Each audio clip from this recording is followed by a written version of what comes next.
இந்நாள் இனிய நாளாக அமைய ராமானுஜர் திருவடியை பற்றி பரந்தாமனை அறிவோம். தினம் ஒரு நாராயணீயம். காலே தஸ்மின் நேகதா சீரபானிம் முக்த்வா யாதே யாமுனம் கானனாந்தம் द्वयुद्धाम ग्रीष्म भीष्मोष्मदप्ता गोको बाला व्यापिबन् ஸ்வேலதோயம்.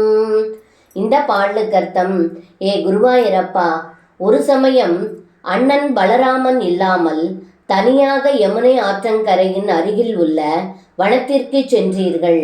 அப்படி இருக்கும் சமயம் வெப்பத்தின் கொடுமையால் தவித்த இடைச்சிறுவர்களும் பசுக்களும் விஷம் நிறைந்த யமுனை நீரை பருகினார்கள் என்று இந்த பாடலில் பட்டத்ரி சொல்கின்றார். சர்வம் கிருஷ்ணார்ப்பணம். ஸ்ரீ குருவாயூரப்பன் திருவடிகளே சரணம்.